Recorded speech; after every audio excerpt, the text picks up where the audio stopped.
Elle ne veut pas appartenir à la génération qui signera la fin de l'humanité, à celle qui détruira la planète jusqu'à un point de non-retour.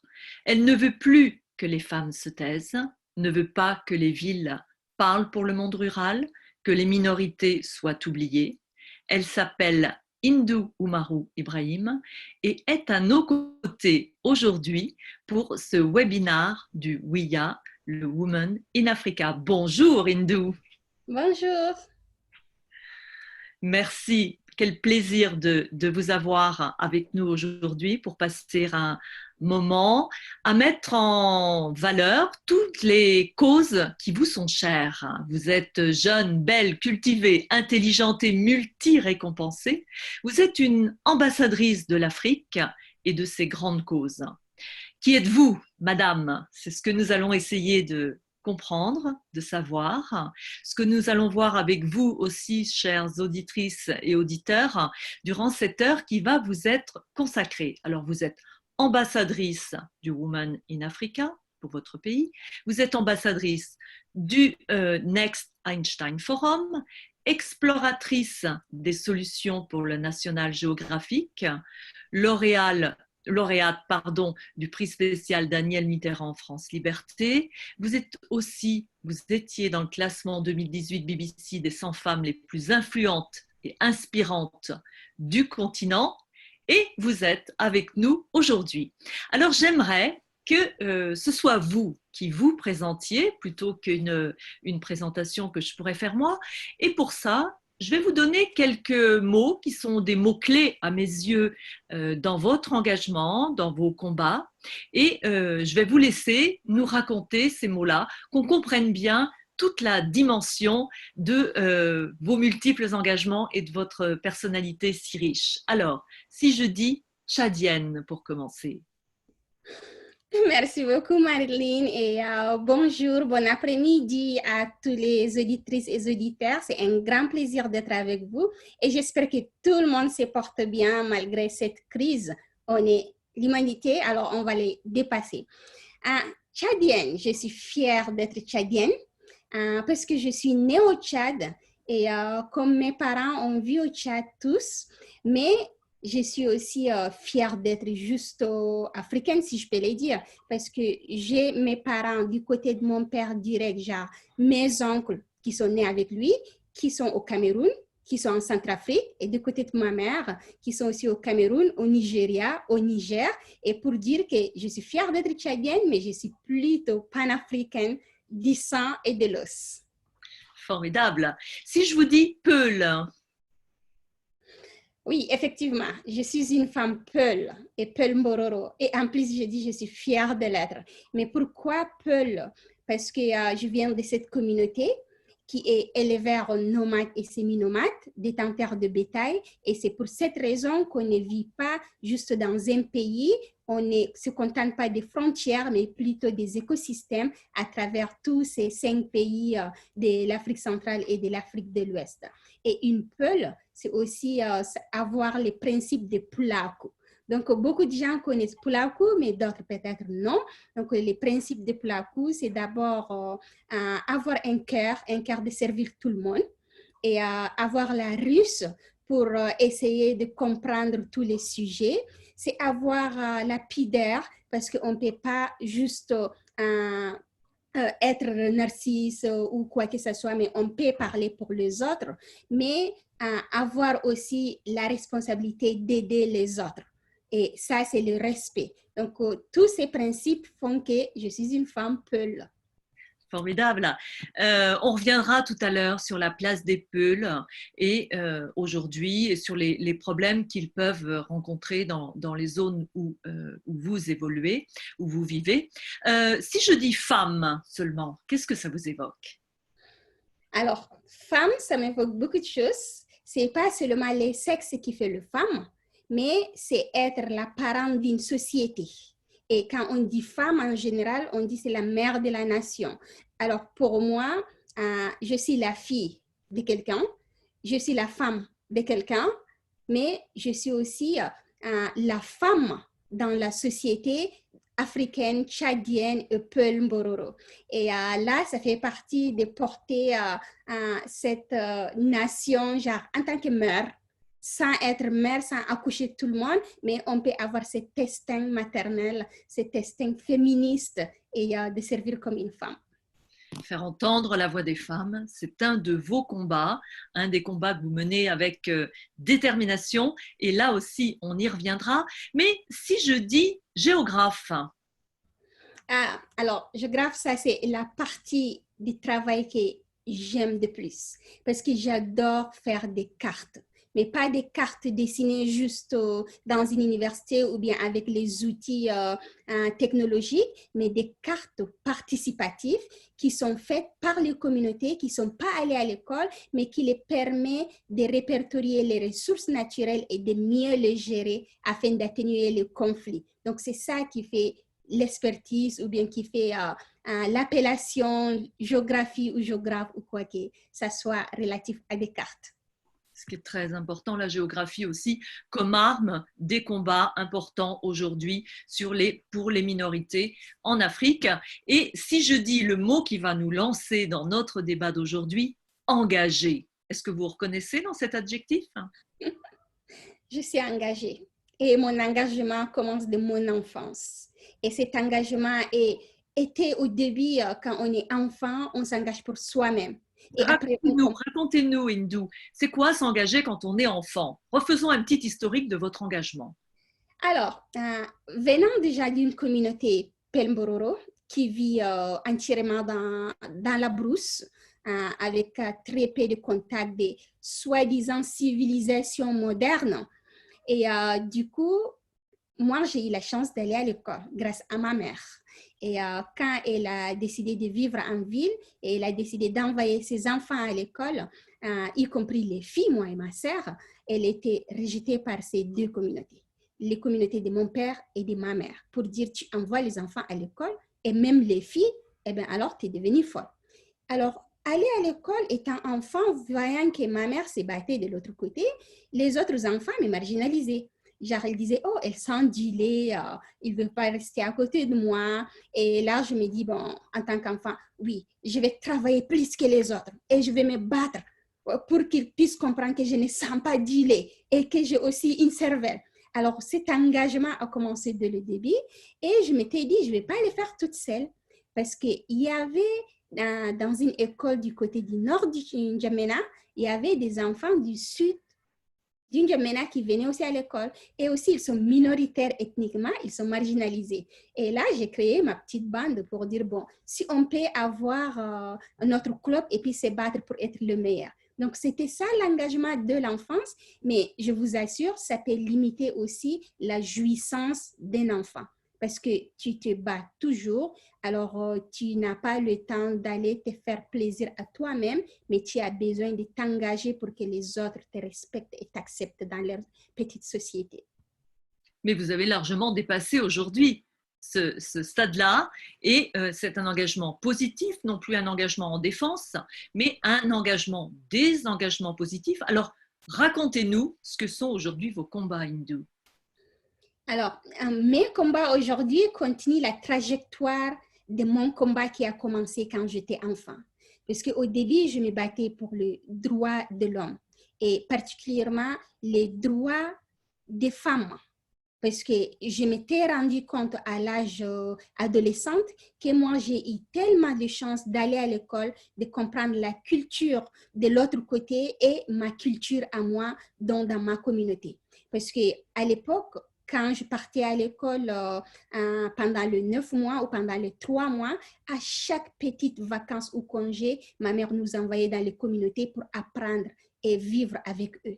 Donc, je connaissais traire le lait, vendre le lait, marcher à des kilomètres, faire toutes les activités de la brousse, mais je connaissais aussi ouvrir mon cahier, les lire.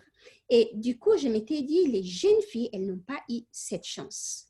Et la première association que j'avais créée, mon objectif était de défendre les droits de ces petites filles qui sont mariées à très bas âge, divorcées, mais qui n'ont pas choisi elles-mêmes, mais qui pourront choisir. Et après, je m'étais dit, ben non, on ne peut pas parler des droits humains sans parler des droits de l'environnement. Et c'est comme ça que la protection de l'environnement, pour moi, est venue automatiquement pour lutter contre le changement climatique, la protection de la biodiversité et lutter contre la désertification. Alors, réexpliquez-nous bien ce lien. Alors, je précise à toutes nos auditrices et nos auditeurs, pardon, que si vous voulez poser des questions, il n'y a pas que moi qui poserai des questions, qui aurai ce privilège de poser des questions à Hindou Marou Ibrahim, mais vous pourrez le faire vous aussi, vous pouvez d'ores et déjà le faire vous aussi par écrit. Redites-nous bien, qu'on comprenne bien, quel est ce lien entre votre premier combat pour les femmes, pour les droits humains et le combat pour l'environnement? Parce que ça ne va pas de soi, ce lien. Alors, je crois que si on prend la vie réelle, concrète sur le terrain, on ne peut pas dire qu'on va protéger les droits d'un être humain dépendant de l'environnement, qui peut être un agriculteur, un éleveur ou un pêcheur, parce qu'il ne dépend pas de la fin du mois dont il a son salaire pour aller dans un supermarché. Non, il dépend si la pluie tombe, il peut cultiver son champ. S'il y a assez de l'eau, il peut trouver de pâturage. Et s'il y a assez de pluie, il peut aussi pêcher. Alors, ces personnes qui dépendent de cet environnement, si on dit c'est quoi ton droit, je crois que c'est le droit à la terre. C'est le droit aux ressources naturelles. Donc, pour moi, c'est ça. On ne peut pas du tout parler des droits humains sans parler des droits de l'environnement. Et une fois qu'on protège cet être humain, pour lui, la première des choses, c'est de protéger l'environnement qui lui donne à manger, à boire et qui lui donne aussi la santé. On n'a pas des structures sanitaires. Donc, on dépend sur la médecine traditionnelle. Et donc aussi, il y a les changements climatiques ou la dégradation de la biodiversité ou l'avancée de la désertification. Ça veut dire que nos vies sont en péril et nos droits, éléments de base pour l'accès à l'eau, à la nourriture, sont aussi mis en péril. Alors, vous avez commencé donc votre combat, on l'a vu, vous venez de nous l'expliquer, dans votre milieu proche. Et puis, de fil en aiguille, vous êtes devenu, le monde vous appartient et le monde est un lieu où vous voulez faire entendre votre voix. Expliquez-nous un petit peu aujourd'hui où et quels sont les leviers, quels sont les lieux dans lesquels on peut se faire entendre lorsqu'on est une jeune femme comme vous, battante, militante et qu'on a beaucoup de choses à porter. Quelle est votre stratégie en clair? Alors, déjà, être une femme, c'est un grand défi qui peut être de deux sens. Négatif parce que les droits de femmes ne sont pas respectés. Et si on prend en général en Afrique, c'est toujours patriarcal et c'est les hommes qui dominent dans toutes les prises de décision. Et si on prend, on appartient déjà à une communauté autochtone, on est marginalisé et on est une femme, on est doublement marginalisé. Donc la voix, il n'est pas facile de l'entendre. Mais de l'autre côté, étant une femme et étant pour les sexes faibles, ils peuvent juste te dire, ah, c'est juste une femme, laissez-la parler, laissez-la faire. Eh bien, si on les prend d'une manière positive, on peut les développer pour être influents et pour imposer ses idées. Alors, moi, j'ai essayé de jouer sur les dés. J'ai pris les côtés négatifs pour essayer de me reconstruire, de me donner l'énergie pour dire que non, on ne peut pas dire la femme seulement. On ne peut pas dire que tu viens de cette communauté et tu ne peux rien faire. J'ai dit non, j'ai aussi les deux yeux, j'ai aussi les deux mains. Ça veut dire que je suis aussi partie de cette humanité. Alors, je peux vous démontrer que je peux le faire. Et même si je suis une femme, je peux le faire. Et en le prenant d'une manière positive, ça m'a permis de tourner encore la discrimination positive en ma faveur doublement. Donc, quand ils disent non, non, c'est juste une femme, laissez-la parler, je le prends et je fais passer mes idées. Et peu à peu, ça les fait convaincre. Et comme on a aussi des outils au niveau international qui ont permis de favoriser les voix des femmes, comme l'objectif de l'ONU qui dit, bon, il faudrait au moins 50% de femmes. Et politiquement, les hommes politiques veulent avoir cette visibilité et représentativité au niveau international. Ils commencent à poser des quotas. Et quand ils posent des quotas, ils ne trouvent pas beaucoup de gens. Et là, ils reviennent vers la personne qui est engagée. Je vous donne un exemple concret. J'ai été cooptée dans plusieurs organisations au niveau national. Quand à mon âge adolescente, j'avais créé l'association des femmes Peul, le peuple autochtone du Tchad. Donc, il y avait une association de mon quartier qui était le comité d'assainissement de Mardiandafak. Et ils étaient tous des hommes. Et du coup, ils voulaient avoir le groupe de femmes. Et ils m'ont coopté comme ils ont vu que je faisais dans l'association. Et une autre chose, il y avait le comité de coordination des jeunes pour la lutte contre le sida. Ils voulaient avoir des financements auprès de l'ONU. Et ils ont dit, vous êtes tous des hommes. Et ils ont dit, qui on peut avoir? Ils sont revenus vers la première association de mon quartier. Ils ont dit, ah, on connaît quelqu'un. Et sans me voter, sans rien du tout, on m'a coopté pour être dans ces réseaux. Et ainsi de suite. D'une cooptation à une autre, comme ils sont obligés de faire les filling box. Et c'est comme ça que j'ai commencé à avoir ma voix. Vous êtes vraiment une maligne parce que en fait votre stratégie Hindou Marou Ibrahim, elle est la même aussi pour les instances internationales. Parlez-nous un petit peu de votre place dans les instances internationales avant qu'on prenne quelques questions parce que je vois déjà beaucoup de questions qui arrivent autour des femmes, de leur place, de leur combat. Donc dites-nous votre rôle dans les instances internationales. Est-ce que là c'est pas un peu plus difficile? Non? Quand même, au niveau international, c'est aussi difficile qu'au niveau national parce que c'est les mêmes hommes qui décident au niveau national, qui se réunissent aussi au niveau international, peut-être avec un peu de rigueur de la mise en œuvre concrète de ces représentations de femmes. Alors, je vous donne quelques exemples. Au niveau des négociations climat, quand on vient, on est déjà limité par la langue parce que les négociations se passent en anglais. Et quand on prend les pays les plus impactés, à l'exemple de mon continent, les pays francophones, ils sont très limités pour participer. Et deuxièmement, si on commence à évaluer les points focaux des négociations, la plupart sont des hommes. C'est très rare d'avoir des femmes, même pour les pays développés. Alors, quand il vient pour les négociations, il y a les grandes salles où c'est la plénière, il y a l'interprétation et il y a tout le monde qui participe. Mais dans les petites salles, il y a que certaines personnes qui participent et c'est en anglais. Et dans ces salles, quand on entre, on voit la plupart sont que des hommes. Les femmes ne peuvent pas entrer pour prendre la parole. Et c'est là où moi, je m'étais dit, ben non, les femmes doivent utiliser cette discrimination positive pour parler. Et quand j'étais nommée comme un coprésident du Forum international des peuples autochtones et étant femme, ça m'a permis de changer la tendance pendant la COP 21. Parce que j'avais eu l'accès à tous les présidents de la COP, jusqu'aux chefs d'État pour leur parler. La question féminine, elle est très importante et je la parle parce que je suis une femme, parce que je connais ce qui se passe. Et quand on parle des femmes autochtones, je suis une femme autochtone et je suis une femme africaine et je suis une jeune femme. Alors du coup, ça leur permet de se taire et de m'écouter. Des fois, ils culpabilisent parce que s'ils ne donnent pas la parole à une femme africaine ou à une femme autochtone ou à une jeune femme, ça veut dire qu'ils sont un peu gênés. Et là, ils se taisent, ils te laissent parler. Et des fois, ils veulent juste t'aider. Ils disent, bon, OK, il faudrait remplir la place des femmes. Il faut leur donner la parole. Et là, on te donne les privilèges, même si tu as levé ta main. Après 2 ans, on dit, bon, OK, on laisse la femme parler d'abord. Et là, ça permet à s'imposer. Mais c'est très, très difficile. Des fois, ils essayent de te dire, tu n'as pas ta place là. Et surtout, si tu es autochtone, tu viens là où il y a les costumes cravates et qu'ils se croient qu'ils sont des docteurs en n'importe quoi, ils ont des diplômes plus que toi, ils ont d'expérience plus que toi, et toi, tu es qui? Et là, c'est trop, trop frustrant. Mais ça n'empêche pas de revenir le lendemain avec des arguments plus forts, mais aussi des arguments émotionnels pour leur montrer, je connais le terrain plus que vous.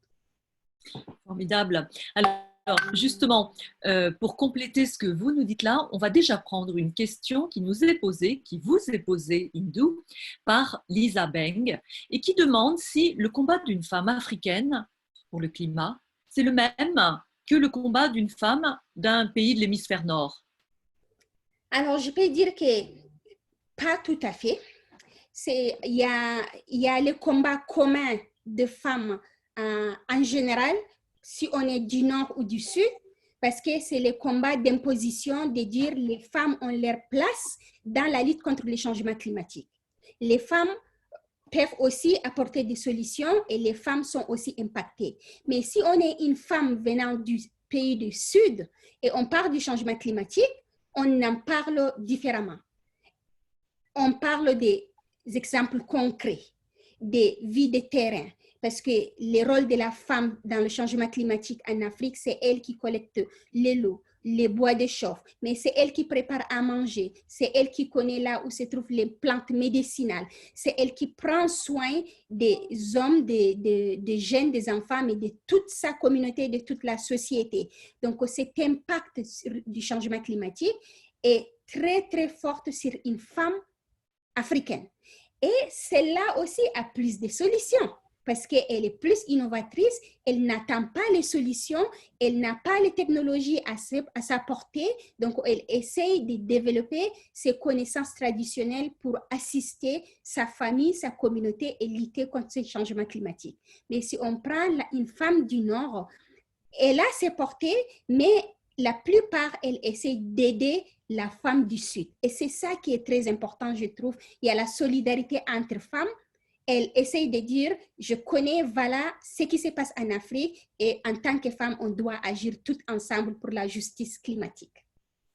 Très bien, donc solidarité entre femmes. Et là, on va enchaîner avec une autre question qui parle aussi de solidarité, mais qui là interroge entre les différentes ethnies, ce qui peut se passer. Alors, on vous demande, et j'ai oublié qui pose la question. Voilà. Bonjour Hindou, c'est une question de Sadia de Marquez. Vous avez été ambassadrice pour les forêts du bassin du Congo et les peuples autochtones. Est-ce que vous avez pu créer et mobiliser un réseau de femmes des différents pays pour une participation active sur le climat? Alors ça, c'est une très, très bonne question. Moi, personnellement, je peux dire franchement, je n'ai pas mobilisé de femmes pour les créer un réseau. D'abord, c'est un engagement personnel de toutes les femmes, mais j'ai travaillé avec des différentes associations de femmes du bassin du Congo. On a les REPALEA, qui est le réseau des peuples autochtones et des communautés locales de l'Afrique centrale. Et ça regroupe 11 pays. Et dans ces 11 pays, on a les associations des femmes qui en font partie. Et là, j'ai travaillé avec toutes ces associations des femmes déjà à la préparation même des négociations climat, où on échange et où on a des réunions deux fois physiques, deux fois virtuelles. Et quand on vient dans des négociations, j'ai toujours organisé des caucus autochtones africains où les femmes africaines participent. Et de l'autre côté, je représente aussi les femmes dans les bassins du Congo auprès des IPAC, qui est le comité de coordination des peuples autochtones d'Afrique. Et dans ces réseaux-là, oui, j'ai mobilisé les associations des femmes où je travaille avec eux tous les jours de l'année, pas seulement pour les négociations climat, pour les droits des femmes, pour l'éducation, pour la santé. Par exemple, maintenant, on a des discussions sur COVID et les femmes. Et là, on essaie de travailler avec eux sur ces différents réseaux. Donc, ce n'est pas un réseau des femmes du bassin du Congo sur le changement climatique, mais c'est des réseaux qui sont différents, mais qui travaillent sur le changement climatique. Et une fois qu'on arrive dans des négociations, c'est très intéressant parce que, comme je l'ai dit, les négociations sont en anglais. Et les gens sont limités parce que ce n'est pas en français. Donc, ce qu'on essaye de faire, c'est de faire des petits résumés et de diviser les rôles. Donc, toi, tu participes à telle réunion et toi à l'autre réunion et après, on donne des feedbacks pour qu'on puisse échanger des informations. Il faut être très stratège en clair, c'est un peu ce que vous nous dites là. Avant qu'on passe aux questions sur le Covid, puisque vous l'avez évoqué et qu'il est important d'en parler parce qu'on est tous concernés aujourd'hui par ce sujet, j'ai une question d'Idriss Amadou, une question comparative. Est-ce que, Hindou, est-ce que vous rapprochez votre combat de celui de Greta Thunberg? Alors, oui, c'est une bonne question. Greta et ma petite sœur, si je peux dire ça. Parce qu'on s'est rencontrés dans plusieurs conférences au niveau international. Les derniers, c'était à Davos. C'était une conférence organisée par New York Times. Et elle a donné les keynotes. Elle s'est assise et j'ai fait la présentation sur l'impact du changement climatique et les solutions. Après, elle est venue dans mes bras. D'habitude, elle ne le fait pas. Elle ne prend pas les gens dans ses bras vu qu'elle a des problèmes personnels. Mais elle était venue dans mes bras pour dire, c'est exactement ce que tu as dit, c'est exactement ce que je voulais. Alors, ce n'est pas pour comparer mon combat et les siens, mais pour dire que nos combats se complètent. Elle a pu mobiliser la jeunesse, elle a pu mobiliser toute la jeunesse, pas seulement de l'Europe, mais de tout le monde entier pour dire non et stop, parce que c'est notre vie aujourd'hui et c'est notre vie demain, c'est notre futur et présent. Et vous ne pouvez pas juste parler, vous devrez faire des actions. Et moi, mon combat, c'est pour les autochtones, c'est pour tout le monde, toutes les personnes vulnérables au changement climatique. Et pour moi, c'est aussi de demander et les secteurs privés et les publics de leur dire d'arrêter de parler et de faire des actions. Mais je fais aussi les suivis de ces actions parce que je fais des actions dans ma communauté et des actions dans d'autres communautés autochtones pour changer les lois en restant et en écrivant. Et elle fait les plaidoyers en mettant la pression. Je ne dis pas que je dois les comparer, mais c'est vraiment complémentaire ce qu'on fait. Et si on a plusieurs personnes, c'est toujours les meilleurs pour gagner une bataille. Formidable. Je voudrais qu'on prenne, donc vous venez d'évoquer le Covid. J'aimerais qu'on réponde à une question d'Aude de Thuin, qui est avec nous, la fondatrice donc, du Women in Africa. Quelles sont les conséquences du Covid-19 dans votre région et plus généralement, à vos yeux, sur le continent? Et quel rôle aimeriez-vous que les femmes jouent dans cette crise? Alors, je peux dire que je suis vraiment en compensation avec toutes les personnes qui atteignent de COVID ou bien qui a perdu un proche, un ami, une connaissance de COVID parce que moi, personnellement, je sais qu'il y a beaucoup de gens qui sont morts que je connais de COVID. Alors, l'impact, peut-être on a tendance de les dire qu'elle est faible en Afrique. Mais je peux vous dire que, vu la faible infrastructure sanitaire en Afrique, même si elle est faible, elle a quand même beaucoup de victimes. Je vous donne l'exemple de chez moi, au Tchad. Les chiffres qui sont annoncés officiellement sont là, mais beaucoup de gens dans les quartiers peuvent mourir de COVID sans être allés à l'hôpital. Pourquoi? Ça devient comme le sida. Parce que quand il y avait le sida, il y a les stigmatisations, les gens ont peur de dire j'ai le sida. Et ça continue jusqu'à maintenant. Et pour le COVID, il y a plein de gens qui peuvent avoir des symptômes, mais qui ont peur de dire que peut-être j'ai le COVID pour être stigmatisés. Et une fois qu'ils ont peur qu'ils restent à la maison, ça peut être le cas partout en Afrique. Et ils restent à la maison, ils peuvent contaminer d'autres personnes. Et la deuxième des choses, sur les infrastructures, il n'y a pas assez de tests. Il y a eu un cas de quelqu'un de médical qui avait eu le COVID et les personnes qui étaient en contact avec elle, on les a renvoyées à l'hôpital et ils ont dit, ben non, on n'a pas les tests, rentrez chez vous et confinez-vous. Mais en Afrique, les gens n'ont pas chacun sa chambre et chacun ses toilettes à lui. Parce que les gens partagent des chambres, la plupart, et la plus grande partie, ils partagent les parties communes comme les toilettes et ils mangent dans les mêmes récipients, ils boivent dans les mêmes récipients. C'est ça qui les rend plus vulnérables. Moi, j'ai trop peur. J'ai peur pour tous les Africains et j'ai peur pour le monde rural. Si une fois il y a un cas, je crois qu'il va être très difficile d'isoler cette personne. Quand on fait à manger pour donner à une personne atteinte de COVID, donc on ne peut pas juste lui donner et elle va s'en occuper elle-même. On doit absolument être en contact. Donc, c'est ça la vulnérabilité qu'on a. Mais qu'est-ce qu'on peut faire? Les femmes peuvent beaucoup faire, surtout en Afrique. Parce qu'une fois que quelqu'un est malade, un maux de tête ou un palu ou le rhume dans toutes les familles, c'est la femme qui s'occupe de cette personne. Ça peut être son enfant, ça peut être son mari ou son père. C'est la femme qui est la première à faire un petit jus ou une petite bouillie pour assister la personne, pour lui donner son médicament, pour prendre soin de cette personne. Et elles jouent leur rôle de leadership. Et elles peuvent déjà le faire au niveau de la famille et elles peuvent le faire au niveau global. Mais elles ne peuvent pas jouer ce rôle proprement si on ne leur donne pas cette responsabilité de prendre la décision là où c'est pris. Expliquez-nous ça. Est-ce que vous pouvez développer cette facette leadership de la femme et qu'est-ce qu'il faut pour qu'elle puisse prendre toute sa place dans ce combat? Alors, le leadership féminin est très important dans le COVID. Et là, je parle pour tous les pays. Déjà, si on part à l'hôpital, dans le pays où il y a l'hôpital, la plupart des infirmiers sont des femmes. Et c'est elles qui prennent soin de ces personnes après avoir vu un médecin, même si le médecin n'est pas une femme. Alors, si on respecte ces personnels médicaux, on leur donne ces leaderships. Si on leur donne le minimum des besoins qu'elles en ont besoin, en les relayant pour qu'elles puissent avoir un peu du temps de repos. Si on n'est pas reposé, on ne peut pas bien travailler.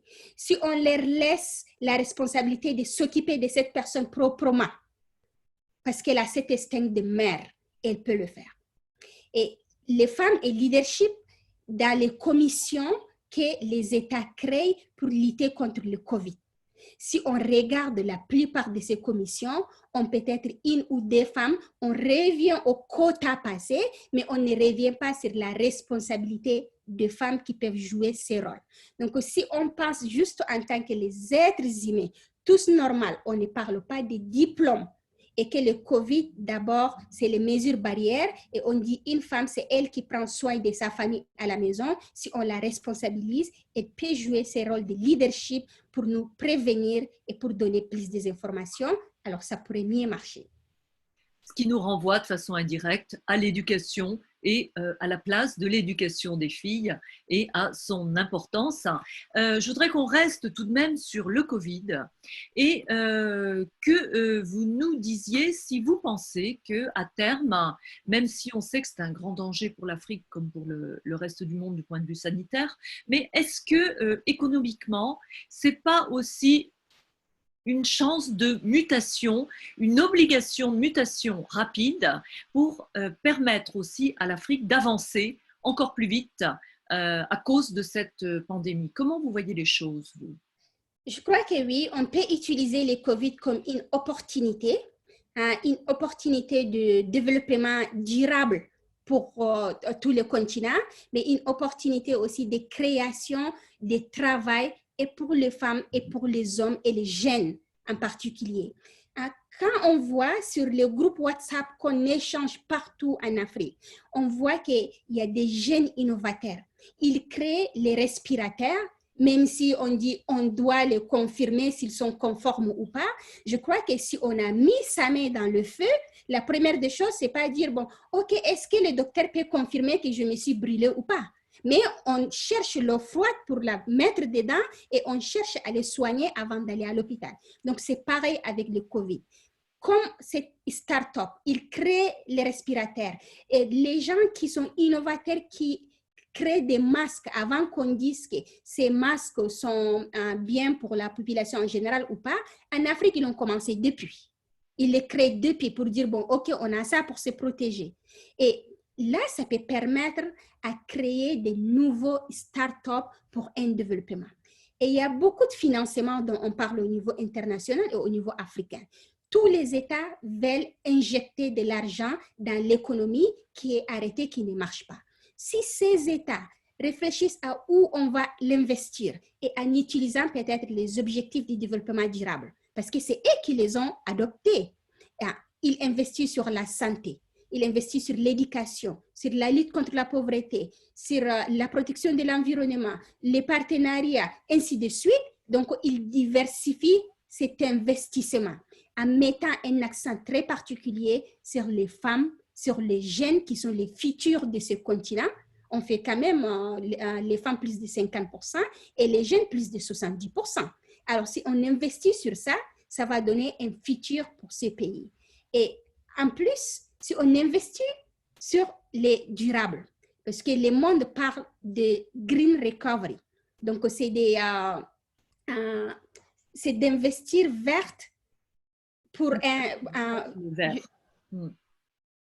Oui, exactement. Alors, du coup, si on fait ça dans les énergies renouvelables, dans la protection de l'environnement, parce qu'on sait que les pandémies, si on ne protège pas l'environnement, on en aura beaucoup plus.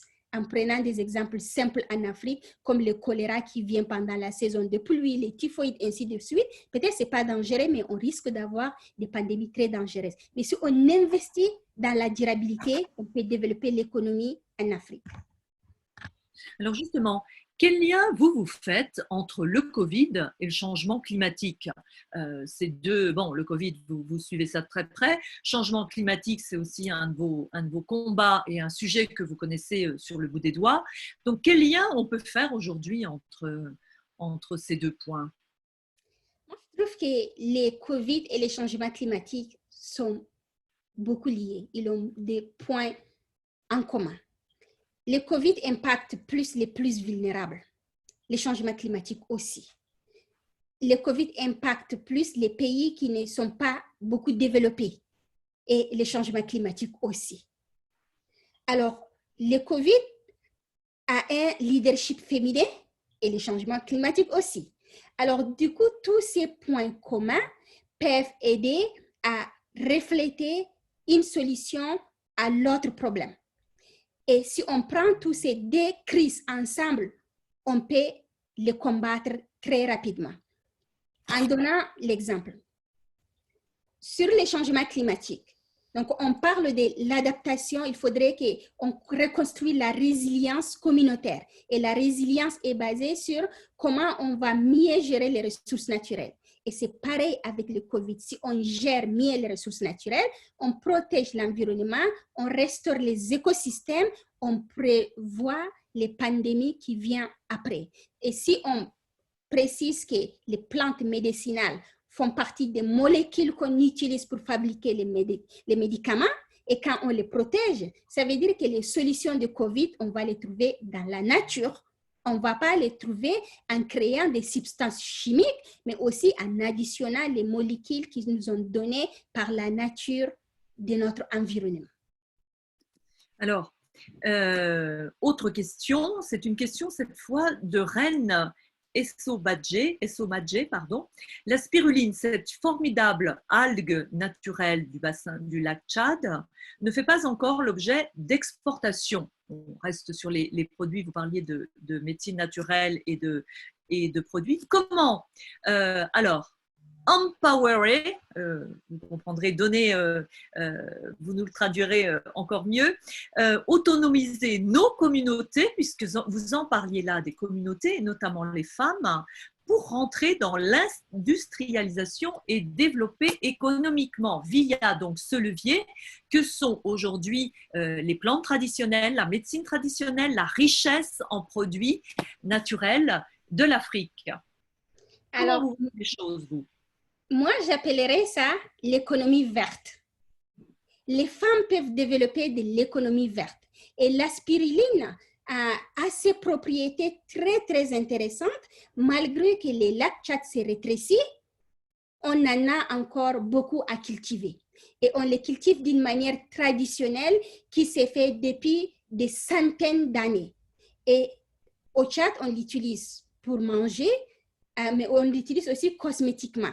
Mais c'est vrai, il n'est pas traduit pour que ces femmes-là puissent l'industrialiser et les valoriser elles-mêmes à leur niveau, d'une autre manière. Donc, il y a beaucoup d'instituts qui viennent du Canada, de l'Europe, qui essayent de l'utiliser, mais sans prendre en considération ces femmes-là et les organiser. Moi, je pense que la première des choses à faire, c'est d'essayer d'organiser ces femmes, de les organiser en une association juridiquement forte qui peut les aider à pallier tout ce qui dit non, c'est traditionnel, c'est pas bien fait. Elles peuvent dire c'est notre propriété et c'est nous qui avons l'ownership de ces produits. Et du coup, ça peut leur permettre à faire un premier pas sur comment, en un groupement, elles pourront vendre les produits bruts.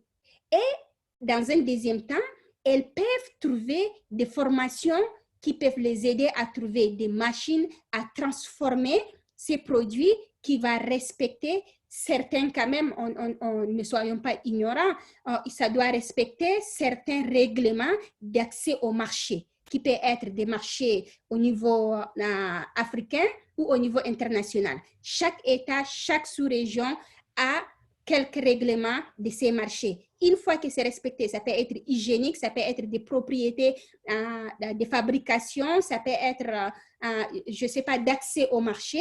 Et une fois que l'on sait, elles peuvent être les maîtresses de cette économie. Et ça peut créer l'économie verte de cette région et l'autonomisation de ces femmes. Alors, ça, c'est aussi un point très important de comprendre comment multiplier en fait toutes ces énergies qui, comme la vôtre, sont celles qui font bouger le continent. Alors, racontez-nous au départ votre première association, l'AFPAT, comment elle fonctionnait? Est-ce qu'elle peut donner exemple pour la structuration d'autres mouvements? Et puis après, j'aurais une autre question qui est beaucoup plus sur votre forme de militantisme. Le fait que vous choisissiez d'être dans les associations de la société civile et pas dans la politique. Pourquoi? Vous seriez une parfaite ministre, non?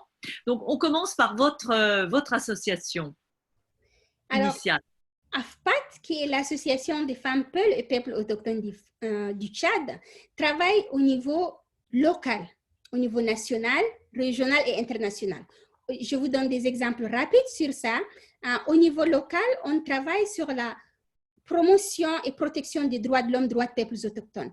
Comme les communautés n'ont pas la chance d'avoir des écoles ou des hôpitaux, donc ils payent plus, ils respectent plus leurs devoirs que leurs droits sont respectés. Alors nous, on essaie de transcrire toutes les lois au niveau national, au niveau international pour les enseigner aux communautés, pour leur dire vous avez les droits à ça. Et voilà ce qu'il faut faire si vous avez des problèmes. Et on fait ce travail avec d'autres associations qui peuvent être des avocats, des juristes. On va avec eux dans les communautés pour ne pas juste s'accaparer nous-mêmes. Et on traduit ça dans les langues. Et on travaille avec eux aussi sur les connaissances et savoirs traditionnels, sur l'adaptation et l'atténuation au changement climatique. Les communautés ont plein de connaissances. Si je vous dis, genre ma grand-mère, elle peut vous dire si il va pleuvoir dans 2 heures, juste en observant les petits insectes qui vont sortir ou rentrer dans leur nid. Elle peut vous dire qu'il va pleuvoir. Et maintenant, si on prend l'application de météo, elle peut ne pas vous donner une bonne information. Donc, on essaie de récapituler ces connaissances et essayer de les conserver dans les communautés, mais de les partager pour créer une bonne adaptation et atténuation. Et de ça, de toutes les activités, on fait aussi le renforcement de capacité des femmes sur les activités génératrices de revenus. Comme je l'ai dit, ça peut se faire sur la spiruline parce qu'on a eu l'exemple sur beaucoup d'autres produits avec les femmes Peul. Et toutes ces activités, on essaie de récapituler au niveau national pour aider les États à reformuler les politiques du développement et les politiques du changement climatique pour prendre en considération ce qu'on fait. Et de là, on essaie de faire les ponts sur les décisions au niveau régional et international. Donc, AFPAT essaie de faire tous ces échelons en donnant les exemples du local au national, du national au régional et à l'international. Et on revient encore en bas pour leur donner ces informations. Ce que vous me dites là, en creux, Hindou Marou Ibrahim, c'est que c'est beaucoup plus efficace de militer auprès de la société civile, à l'intérieur de la société civile, que de faire de la politique, en clair. Puisque là, vous noyautez un petit peu tous les échelons. Est-ce que je comprends bien? Est-ce que nos auditeurs, nos auditrices comprennent bien ce que vous nous dites? Je crois que oui. Moi, j'adore travailler avec les communautés. Je me sens beaucoup plus à l'aise quand je suis avec eux. Malgré que c'est ma communauté, j'apprends tous les jours. Chaque fois que je mets mon pied dans les communautés, j'apprends tous les jours. Et quand j'apprends, j'ai envie de les aider plus, j'ai envie de transformer leurs rêves en réalité. J'ai envie de changer ce qu'on vit et j'ai envie de le montrer à d'autres personnes, même si on n'est pas allé à l'école. Genre, ma grand-mère, elle peut avoir pas un doctorat, mais peut-être un professorat. Et là, les gens doivent comprendre la vie pratique, elle complète la vie politique. Et c'est pour ça que moi, je décide, bien sûr, de travailler avec cette communauté et d'essayer de faire les va-et-vient en naviguant entre tous. Alors, on reste encore dans la communauté et c'est à nouveau Lisa Ben qui a une question pour vous et qui demande quel secteur en Afrique pensez-vous devrait être mis en avant pour faciliter et accélérer l'investissement dans les énergies renouvelables et ainsi lutter contre le réchauffement? Alors, moi, je dirais que déjà, lutter contre le changement climatique doit prendre tous les secteurs. C'est transversal. Parce que si on a besoin des énergies renouvelables, pour l'agriculture, il est très important. Et les énergies renouvelables pour l'éducation, les enfants, les étudiants, les chercheurs ont besoin de l'énergie pour continuer leur travail. Et si on prend le marché, si on n'a pas l'énergie, on ne peut pas conserver, on ne peut pas transformer, on ne peut pas être innovateur. Donc, la santé, c'est pareil. Les énergies renouvelables sont incontournables pour tous les secteurs transversaux. Et si chez nous, on a des ministères qui sont en charge de l'énergie, alors ils doivent travailler absolument avec les ministères de l'environnement, les ministères de la santé, les ministères de l'éducation, de l'eau, ainsi de suite. Parce qu'ils doivent leur proposer des alternatives pour développer leur secteur. C'est pour ça que moi, je vois s'il n'y a pas la cohérence et la collaboration intersectorielle, on va être encore très loin de se développer. Mais une fois qu'on a compris, on est complémentaire, on ne fait pas la compétition, mais on fait la complémentarité, là, ça va nous aider à avancer. Si on prend l'exemple du Tchad, on a le nord du Tchad qui est très, très grand, très vaste, mais qui est sous-peuplé.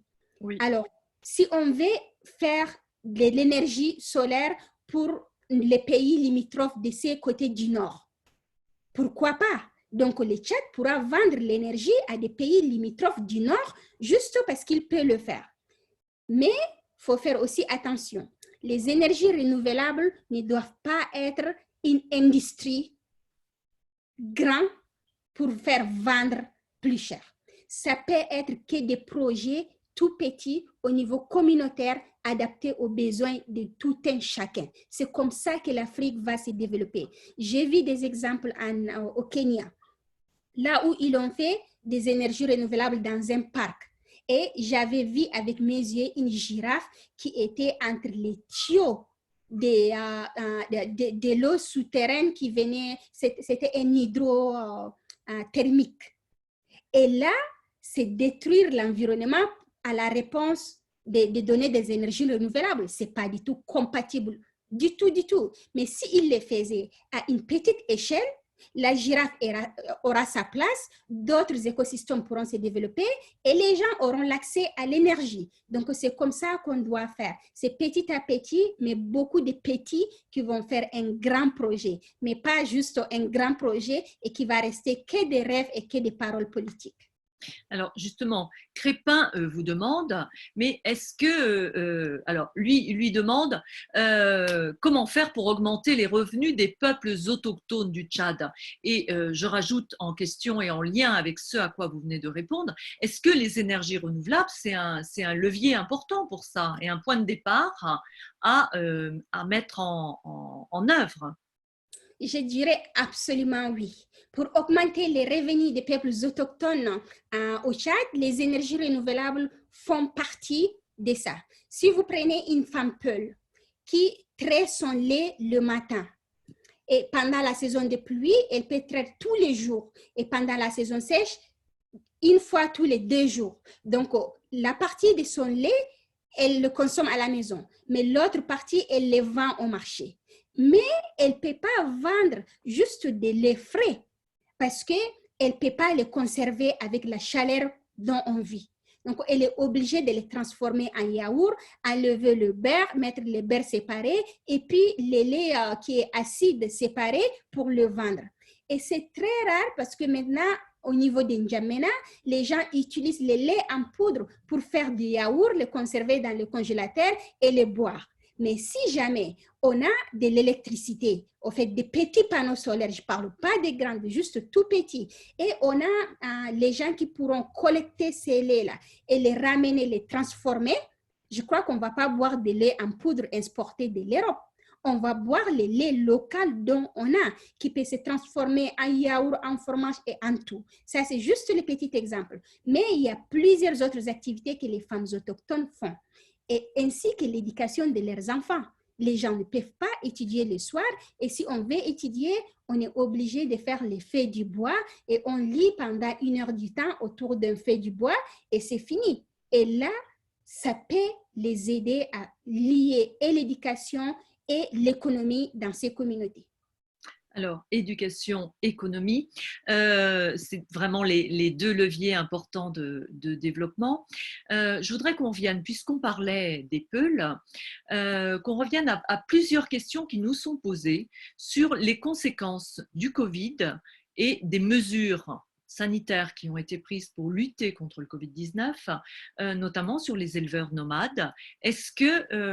Quel est l'impact sur ces communautés? Est-ce que les choses ont été pensées de la part des gouvernements pour que leur propre mode de vie soit pris en compte et qu'on intègre à l'intérieur des mesures qu'on demande les nécessités pour vivre pour eux? Je résume parce que c'est une question qui revient de la part de plusieurs de nos auditeurs, qui est très présente. Dites-nous. Alors, je peux dire que jusqu'à là, malheureusement, il n'y a pas de mesures qui concernent cette couche sociale. Alors, si déjà dans un pays où on peut avoir 2-3 décisions par jour et qui sont écrites en français et en anglais et qui sont peut-être dites à la radio ou à la télé, et pour une communauté qui n'a même pas l'accès à la radio, moins encore à la télé, on ne parle pas des réseaux sociaux, ça veut dire qu'elle est laissée à elle-même pour comprendre ce qui se passe. Et si les mesures pour fermer les marchés, fermer les frontières régionales sont annoncées, et pour les gens qui dépendent de on vend aujourd'hui pour acheter les céréales demain et manger, donc c'est une autre décision qui sera adaptée pour eux, pas cette décision-là. Donc, ils sont vraiment à risque et très, très vulnérables. Moi, personnellement, j'ai parlé à plusieurs chefs communautaires qui disent qu'il y a plein de gens vulnérables qui n'ont pas à manger et qui n'ont pas à boire. Parce qu'il y a plusieurs communautés qui n'ont même pas l'accès à l'eau potable pour boire pour eux-mêmes. Donc, ils ne peuvent pas se laver les mains avec du savon. Ça, c'est quasiment impossible. Et ils ne peuvent pas aller au marché pour échanger leurs produits. Ça veut dire que l'insécurité alimentaire, on va s'attendre d'ici ces prochaines semaines, ça va être vraiment grave dans ces communautés. Alors, pour que ça marche bien, il faudrait que les décisions soient traduites dans les langues dont ils comprennent. Et si ça se traduit, l'accès à cette compréhension est très limité. Mais moi, je vois une solution qui est très importante. Parce que quand j'appelle les chefs communautaires, la sonnerie del téléphone qui normalement doit faire tout, ou bien une chanson, donc la sonnerie, ça donne une information, soit en français, soit en arabe, pour dire COVID-19 est là. Alors, lavez-vous les mains, faites les mesures, ainsi de suite. Donc, tous les chefs, ils connaissent c'est quoi COVID. Ils connaissent les noms à travers les sonneries de téléphone dont ils appellent.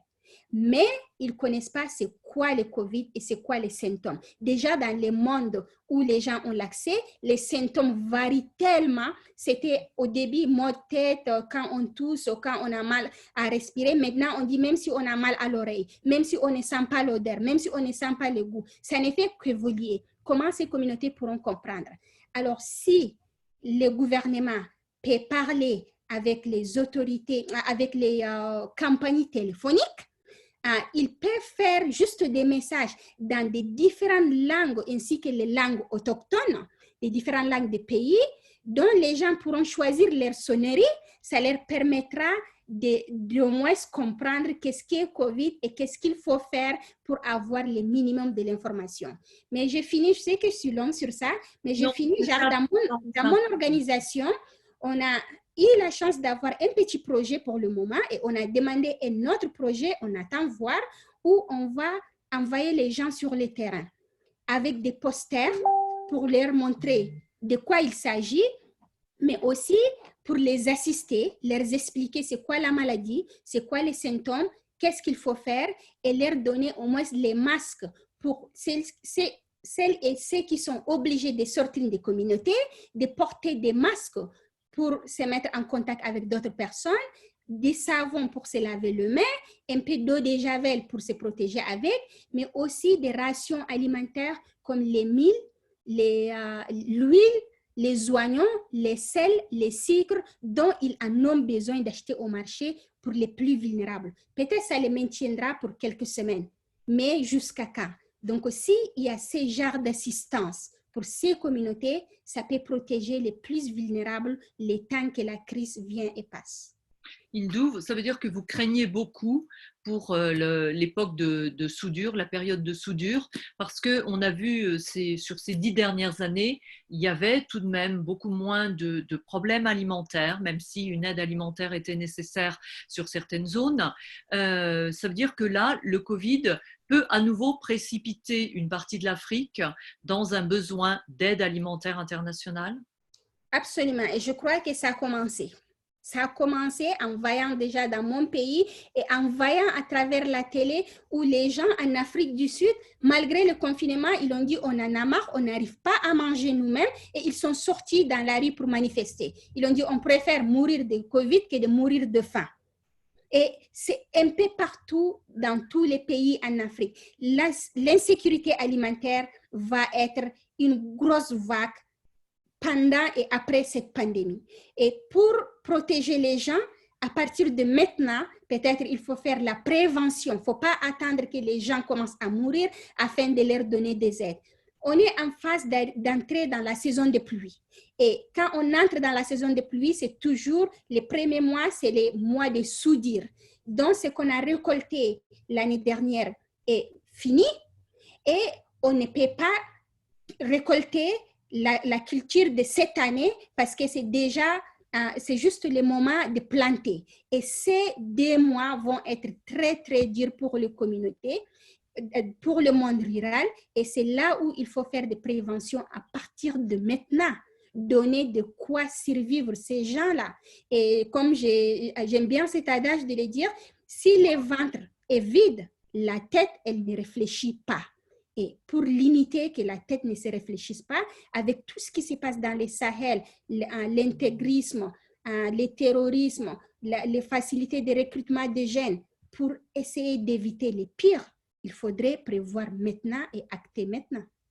Alors justement, Sahel, terrorisme et tout ce sujet, malheureusement le temps passe très très vite, mais je voudrais quand même qu'on termine là-dessus puisqu'on a une question qui se rapporte bien à ce problème-là qui nous vient de Sadia de Marquez. Est-ce que le Covid ne vient pas exacerber les conflits agro-silvopastoraux existants notamment au niveau transfrontalier suite à la fermeture du pays. On sait déjà On sait déjà que le djihadisme, c'est aussi une des conséquences de tous ces problèmes, de toute cette difficulté. Vous êtes géographe, donc vous connaissez bien ce problème d'accès au territoire. Comment est-ce que vous voyez ça? Est-ce que là, il n'y a pas un effet du Covid très difficile à gérer? Je crois que l'effet de Covid va avoir beaucoup d'impact transfrontalier. Ma communauté qui est nomade, qui a des fois transime à travers les frontières. Les frontières sont fermées. Et quelqu'un qui a des bétails qui vont brouter et boire de l'eau. Et une fois qu'il ne continue pas à prendre sa trajectoire transfrontalière, ça veut dire qu'il est déjà en risque de maladies et il est déjà en risque de la sécurité alimentaire. C'est pareil dans toute la région du Sahel. Les gens sont transfrontaliers. Ils naviguent entre les pays et ils naviguent sans avoir de problèmes. C'est comme ça aussi qu'ils protègent les écosystèmes fragiles de cette région. C'est en se déplaçant qu'ils donnent le temps à ces écosystèmes de se régénérer d'une manière naturelle. Mais une fois qu'ils s'entassent dans un seul endroit, ça veut dire que les ressources naturelles finissent et les conflits intercommunautaires deviennent de plus en plus houleux. Si un éleveur ne peut pas passer dans un endroit, il ne peut pas fertiliser la terre d'un agriculteur. Et si c'est un agriculteur, il vient s'installer et que l'éleveur veut passer maintenant, c'est un conflit automatique entre les deux. Et c'est pareil pour le pêcheur, pour l'accès à l'eau. Au moment où il met son filet, s'il y a les bétails qui viennent, ou bien si un agriculteur veut avoir l'accès à ces terres humides, c'est immédiatement le conflit. J'ai trop peur que le conflit intercommunautaire devienne encore beaucoup plus roulé en temps de cette fermeture de frontières. Et j'ai trop peur aussi que les gens disent, on en a marre, même si vous fermez les frontières sont assez grandes, on va sortir. Et que ça va être les bras de fer entre le gouvernement et les communautés. Et bien sûr, on sait très bien, on envisage qui va gagner, mais ça va être peut-être, je n'ai pas envie de prononcer les mots, je n'ai pas envie de dire le génocide, mais peut-être la violation énorme des droits des citoyens, juste vie à un COVID qui va compliquer la vie de tout le monde. Hindou, Oumarou, Ibrahim, j'aimerais pas qu'on termine cette discussion sur une note de crainte et sur une note négative. C'est vrai que le danger guette avec ce Covid-19 présent partout malheureusement sur la planète. Mais j'aimerais qu'on termine cette discussion sur une note d'espoir. Et c'est à vous de nous la donner. Vous avez l'énergie pour la porter. Qu'est-ce que vous avez envie de nous dire ? Alors, j'ai envie de remercier tous les auditeurs et puis à toi, Marilyn, à WIA, mais j'ai envie de vous dire que l'Afrique, c'est un continent d'espoir, c'est un continent de présent. Je ne peux pas dire c'est un continent de futur, c'est un continent de présent. On a la main-d'œuvre, on a la jeunesse qui est là, elle est innovatrice, elle a beaucoup d'idées toujours fraîches pour notre démocratie, pour notre environnement, pour notre start-up. On a des femmes qui sont fortes, qui sont des mères des nations, qui ont toujours travaillé, qui sont toujours à travers leurs combats économiques, politiques, derrière ou devant les hommes, elles sont là pour faire survivre notre continent. Et quand on parle du changement climatique, on est les plus impactés aujourd'hui, mais on a des solutions. On a des solutions basées sur les connaissances traditionnelles de nos ancêtres. On a les connaissances scientifiques. Donc, on a toutes ces solutions. L'Afrique peut investir différemment que les autres continents. Et l'Afrique peut être un continent d'espoir pour le reste du monde. Alors, on peut le faire. Et je dis que si une fille autochtone venant d'une communauté nomade arrive à parler aujourd'hui, eh bien, tout le monde pourra le faire. Donc, rien n'est magique et on peut le faire tous ensemble. Alors, Hindou, Oumarou, Ibrahim, ce que vous nous dites là, c'est que l'Afrique, c'est l'avenir du monde. Au monde Afrique, on en est persuadé. Je voudrais vous remercier pour ce moment vraiment formidable et absolument passionnant où on comprend mieux toutes les... Désolée Marie, il ne faut pas oublier, aujourd'hui, c'est la journée internationale de l'environnement, de la biodiversité. Donc, Hindou, vous savez pourquoi je l'avais oublié? Parce que ça devrait être tous les jours, hein, la journée de l'environnement. Donc, je voudrais vraiment vous remercier, dire bravo à WIA pour l'organisation de ces événements. Et puis, mesdames, messieurs, vous les auditrices et les auditeurs, pardon, merci de votre présence, de vos questions. Désolée de n'avoir pas répondu à toutes vos questions, mais j'espère que nous aurons l'occasion, avec le Monde Afrique, avec WIA, de prolonger ces discussions prochainement. Merci à toutes et à tous. Merci à vous, Hindou, et à très bientôt. Merci Marilyn. Merci à tout le monde. Bye.